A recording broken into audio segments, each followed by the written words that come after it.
Gente, então, tema de número 7, persistência do trabalho escravo no Brasil. Esse é o segundo e último, tema do eixo Economia e Trabalho. Nesse primeiro semestre, a gente fez semana passada a uberização das relações de trabalho e hoje a gente está fazendo persistência do trabalho escravo no Brasil. Depois a gente volta nesse eixo no segundo semestre e deve trabalhar empreendedorismo, que é muito importante, mais alguma coisa aí.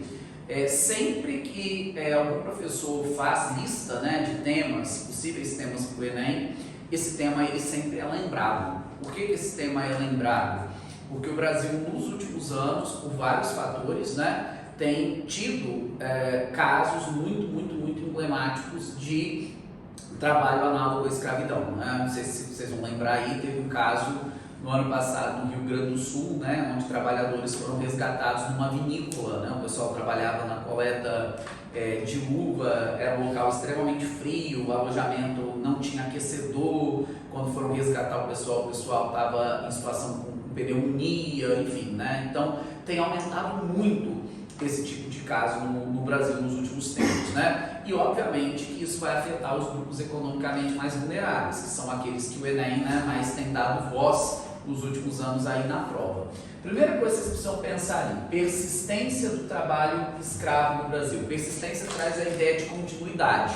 Por que continuidade? Porque teoricamente a escravidão acabou no final do século XIX com a assinatura da Lei Áurea, Então a ideia de persistência é que agora ela volta, mas ela volta numa outra roupagem, num outro formato. Quando vocês estiverem pensando na escravidão de hoje, tire completamente da sua cabeça a ideia de chicote, tronco, grilhão, castigo físico, cativeiro. Não se trata disso, Cor da pele. Não necessariamente quem está nesse tipo de atividade são pessoas negras, Aqui a gente está falando de condição de trabalho degradante. Por isso que a nomenclatura correta, seria trabalho análogo à escravidão. Análogo significa semelhante a, trabalho que se assemelha, à escravidão. Então, como é que vocês vão chamar? Trabalho escravo moderno, trabalho escravo contemporâneo, a escravidão atual e, ao pé da letra mesmo, a nomenclatura correta é trabalho análogo, semelhante a. Por quê? Porque nós não estamos falando aqui de uma questão étnica-racial, beleza? Não pode perder isso de foco. O texto da coletânea ele vai definir, então, o que é o trabalho escravo atual. A prática da escravidão ela é milenar, todo mundo sabe disso, Você abre a Bíblia, você tem lá o episódio em que José foi vendido, como escravo pelos próprios irmãos. Acho que todo mundo conhece, Um dos episódios mais famosos lá da Bíblia. Em Roma tinha a escravidão por dívidas, estão lembrados? Quando alguém estava endividado, se transformava em escravo. Então, são múltiplos os fatores que fazem alguém ser escravizado. Hoje a gente está falando de uma condição de trabalho que é degradante. Então, é basicamente essa ideia aí. O texto 2 da coletânea, ele vai trazer para a gente alguns dados do trabalho escravo atual. Ele é uma espécie de mapa, tem um infográfico aí, vai mostrar para vocês as regiões do país onde isso ocorre, com mais frequência. E, a gente claramente vai perceber que a região norte do país concentra um volume maior de casos. Por que no norte isso é mais incidente? Porque nós estamos falando das regiões de fronteira com os países sul-americanos aqui, principalmente a Venezuela, que é um país que tem uma situação econômica hoje muito triste, uma situação política também muito triste. Então as pessoas cruzam a fronteira a pé para se refugiar em estados como Roraima, Já teve uma época também que a gente recebia os bolivianos aqui, mas hoje a bola da vez é a Venezuela. Então esse infográfico aí vai trazer para a gente, algumas informações muito importantes na hora de vocês montarem o texto, tá bom? O texto 3 ele vai trazer para a gente a punição prevista em lei para trabalho análogo à escravidão, que é de no máximo 8 anos. Essa pena, de no máximo 8 anos, a gente sabe que o Brasil tem regimes de progressão de pena e alguns atenuantes. Se a pessoa é ré primária, não tem antecedente criminal, residência fixa e blá blá blá, esses 8 anos vai se converter aí no máximo 2 anos e meio de detenção, podendo ainda ter alguns atenuantes no meio do caminho. Então é uma pena muito baixa, e a gente sabe que pena muito baixa gera e estimula um sentimento, né, de impunidade, beleza? Então acaba que para quem explora esse tipo de trabalho é um crime que compensa.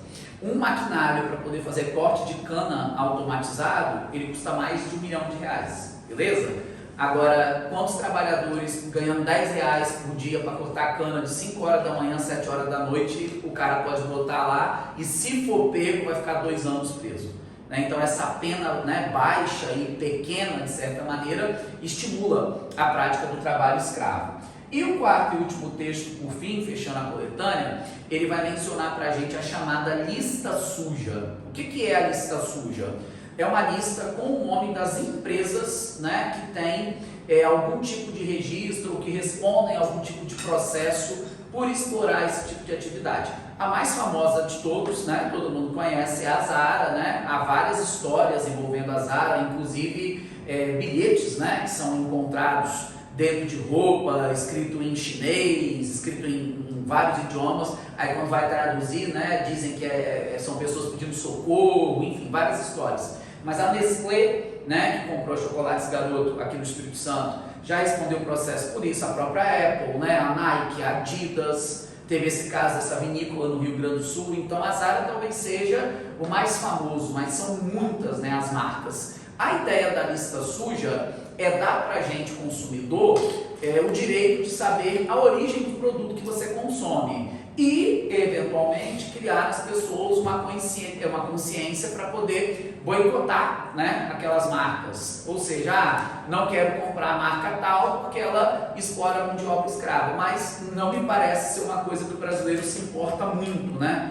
com a origem do produto que ele consome. Caso contrário, a Zara, depois de tantos anos, tantos processos, já teria fechado no Brasil. A gente sabe como é essa, né, a realidade, né? Isso não impede as pessoas de consumirem os produtos de lá, beleza? Bom, então eu anotei aqui para vocês algumas características do trabalho escravo atual. Isso precisa aparecer no texto de vocês, tá? Primeira característica, exposição a ambientes insalubres. O que é um ambiente insalubre? É aquele ambiente onde a saúde da pessoa é ameaçada. Ambiente muito quente ou muito frio, com muito pó para poder respirar, com muito barulho, né? Então são atividades em que a saúde da pessoa é ameaçada. O corte de cana, né, feito de maneira mecânica. A pessoa entra dentro do canavial com a faca, né, para poder cortar. Se ela erra, ela dá uma cepada na mão, no caso de gente que tem dedo, mão mutilada. Então são atividades que podem comprometer a saúde da pessoa, tá? Outra característica, a baixa remuneração versus a alta jornada. O que seria isso, né? Seria aquela pessoa que trabalha 12, 14 horas por dia para ganhar R$10.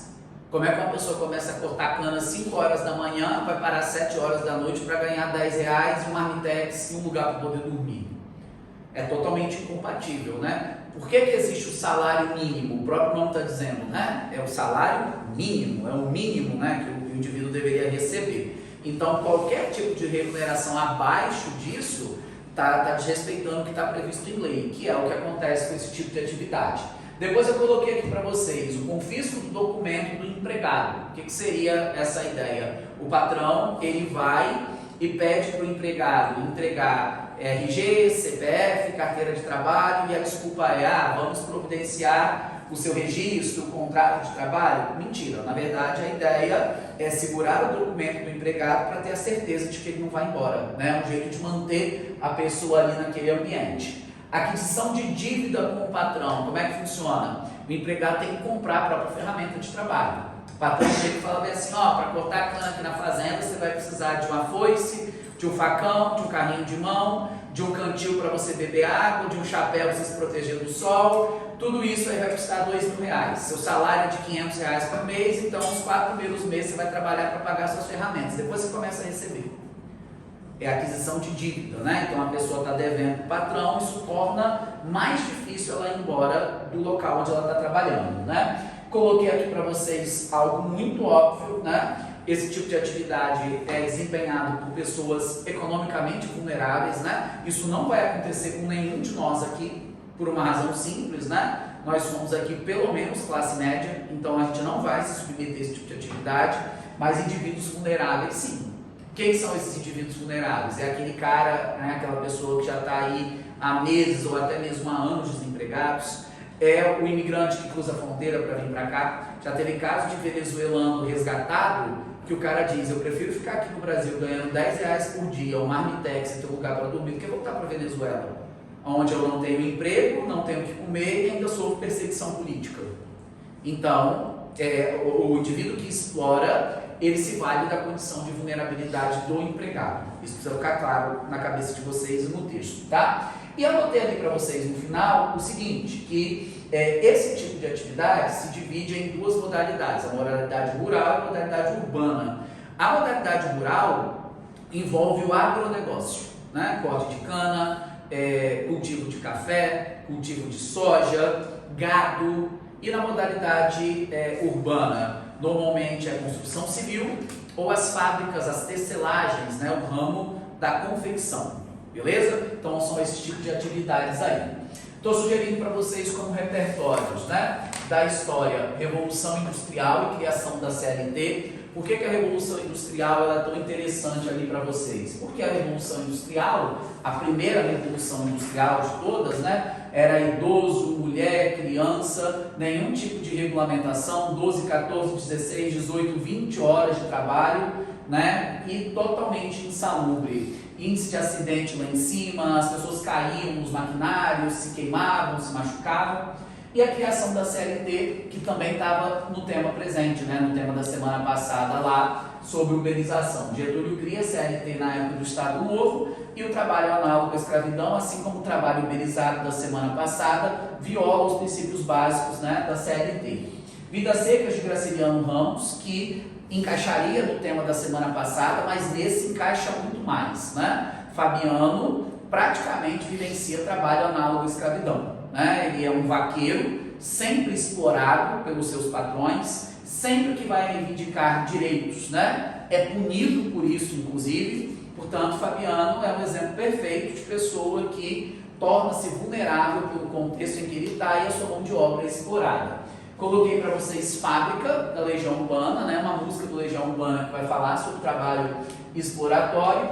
E do audiovisual, estou sugerindo dois filmes, Amistei e Django Livre. Talvez Django Livre seja mais conhecido, né, de vocês, é um clássico, né? Tarantino, né? Um clássico do cinema, né, internacional, então daria para poder estar citando aqui, fazendo, né, a devida explicação, porque o que Django Livre mostra é diferente do que a gente está discutindo, mas é para comparar a ideia de que a escravidão, né, sempre existiu em diferentes formatos, tá bom?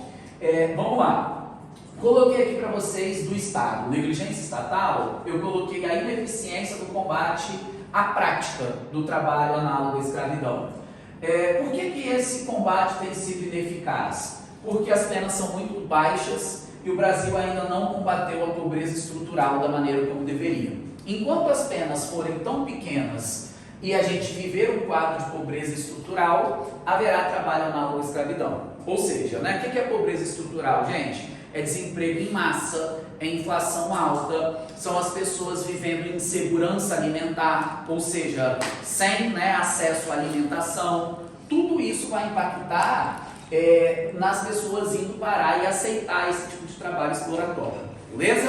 Então, quando você disser que o Estado é ineficiente e você tiver que explicar essa ineficiência, você vai dizer que isso se refere à pobreza estrutural, que é o que empurra as pessoas para a atividade, e ao mesmo tempo as penas baixas, né? Que fazem com que muitas vezes quem explora saia impune do tipo de situação. A ignorância social, eu coloquei a falta de educação cidadã.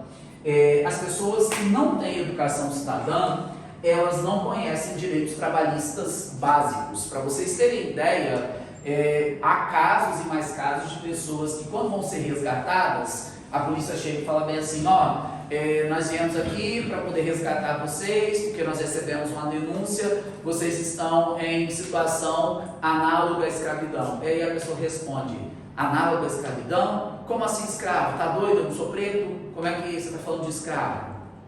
Porque na cabeça da pessoa, ela pensa em escravidão dos séculos, né, 18, 19, 17, tronco, grilhão, ela não consegue entender que a condição de trabalho degradante é análoga à escravidão. Isso é falta de cidadania, né? São pessoas que não têm noção básica de direito, o que é 13º, o que é férias, o que é descanso semanal remunerado, tudo isso aí, beleza? Falha educacional, ausência de educação cidadã, né? Muitas pessoas não têm educação cidadã, não sabem quais são os seus próprios direitos, por isso são facilmente enganadas, porque a escola não trabalha. E outro ponto seria, né, também já trabalhado no tema anterior, a carência de profissionalização, pessoal. Né, que é o seguinte, a falta de uma educação que profissionalize no Brasil é o que empurra as pessoas para subempregos. Né? Então, nem todo mundo, quando termina o 3º ano do ensino médio, irá para a faculdade. Ou porque não tem vaga no ensino superior, não passou, não conseguiu ser aprovado, ou não tem como pagar particular. Mas essa pessoa precisa viver com dignidade. Então, ela teria que ter, né, uma qualificação profissional melhor. Então, é disso que a gente está falando.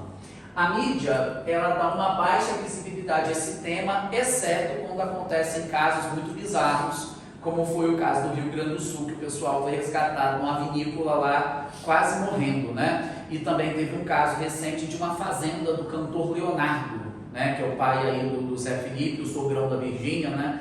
Teve uma fazenda do Leonardo que foram encontrados pessoas nesse tipo de atividade e ele justificou, né, os advogados dele justificaram que esse pedaço da fazenda não é administrado por ele, é terceirizado para uma outra empresa lá que explora a área e tal, que não tinha necessariamente a ver com ele. Aí, por envolver uma pessoa famosa, foi para a mídia. Mas não é um assunto debatido, né, com frequência. E por que seria muito importante que a mídia tivesse presente dentro desse debate? Porque imaginar que o Estado vai dar conta de fiscalizar todos os lugares é impossível. O Brasil é um país continental, o Brasil ainda é muito dependente do agronegócio, né? Então, como que você quer que o Estado esteja em todos os lugares? Isso não vai acontecer. Portanto, se a gente debate esse tema e estimula a denúncia, fica um pouco mais fácil, né, disso acontecer. Porém, né, não é um assunto muito corriqueiro dentro das mídias. E a raiz histórica? A raiz histórica vai trazer para a gente que as relações de trabalho exploratórias, degradantes, sempre estiveram entre os mais vulneráveis. São os mais vulneráveis que fazem, né, esse trabalho mais braçal, esse trabalho mais exaustivo, né, esse trabalho que, de certa maneira, degrada a pessoa humana, que foi o que a gente falou também na uberização na semana passada, tá bom? E anotei aqui pra gente o seguinte: o Plano Nacional de Combate ao Trabalho Escravo. É preciso aumentar a pena, né? A pena ela é muito baixa, a gente teria que ter um pouco mais de rigor nessa pena. A divulgação da lista suja, isso poderia estar mais visível nas redes sociais. De repente, com a lista suja mais visível nas redes sociais, a gente teria, né, isso de certa maneira um pouco mais disseminado e as pessoas talvez um pouco mais cientes, né, da origem dos produtos que elas consomem. Talvez no futuro isso pudesse se traduzir num boicote, né, a algumas marcas, algumas empresas que repensassem a sua cadeia de produção. Oferta de cursos profissionalizantes em áreas de risco social. Então imagine o seguinte: hoje é sabido que na área de fronteira isso está acontecendo muito mais, por conta da situação dos imigrantes. Então eu tenho que reforçar a fiscalização desses lugares e a partir do momento que um imigrante cruza a fronteira e está dentro do território brasileiro, ele é responsabilidade do Brasil também, né? Então a gente tem que pegar essas pessoas e encaminhar para uma atividade de trabalho para que ela não fique ali vulnerável a essa prática.